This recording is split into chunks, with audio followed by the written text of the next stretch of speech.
बराबर आ जाओ ना पीछे, बोलेंगे तो ठीक है, नहीं हाँ उस लाइटों की वजह से हो जाओगे तो रास्ता मिल जाएगा। डॉक्टर साहब आदाब। आदाब डॉक्टर साहब। आदाब सर। अरे आप जगह छोड़ दीजिए, क्यों आप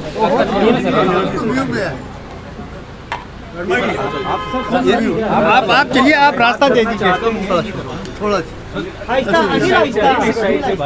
सर यार काय को तुम धक्का मार, इनको बोल दीजिए अपना फ्रेम बना पाएंगे ना, क्या पाएंगे सर इनको कह दीजिए ना,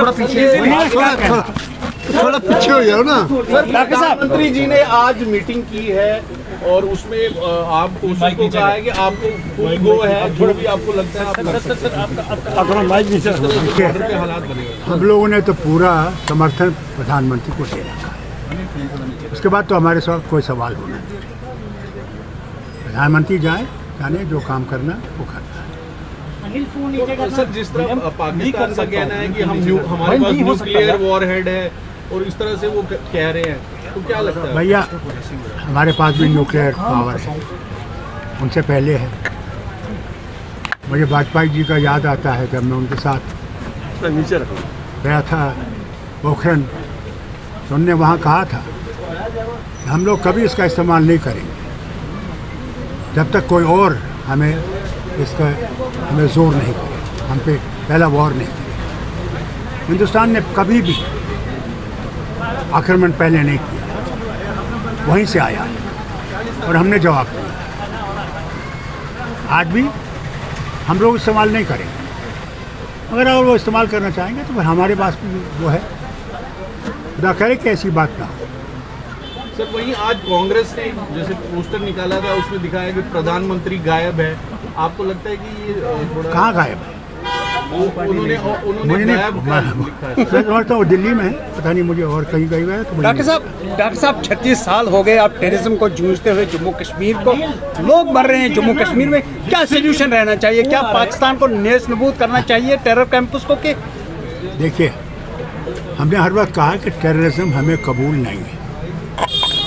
टेररिज्म आपको भी ख़त्म कर रहा है, हमें भी ख़त्म कर रहा है। इसे वक्त आ गया कि उनको ये समझना चाहिए। मुंबई पे हमला हुआ, कहा हमने नहीं किया, फिर साबित हुआ कि उन्होंने किया। पठानकोट पे हमला हुआ, उन्होंने किया। उड़ी पे हुआ, उन्होंने किया। क्या क्या बताऊं, कहाँ नहीं उन्होंने हमला किया। और फिर करगिल में उन्हें युद्ध किया, मैं मुख्यमंत्री था। क्या कहा उन्होंने, हम नहीं हैं। फिर जब वो हारने लगे, दौड़ गए प्रेसिडेंट क्लिंटन के पास, कहा हमें 2 हफ्ते दे दीजिए कि हम अपना सामान निकालें। मान गए कि उन्होंने हमला किया। भाई वक्त आ गया है, अगर दोस्ती में रहना चाहते हो तो फिर ये चीज़ नहीं चलेगी, देखो ख़त्म करना पड़ेगा। अगर दुश्मनी में रहना चाहते हो फिर हम भी तैयार हैं, तुम भी तैयार हो। कल जिस तरह political parties all political parties की मीटिंग हो चुकी है, क्या अब पॉलिटिकल लीडर्स को बाहर आना चाहिए कि इसके लिए? देखिए, पार्लियामेंट का सेशन उन्होंने मांगा है, पार्लियामेंट का सेशन होना चाहिए जिसमें सारा भारत जो है एकजुट होकर इसका समर्थन दे सके। चलिए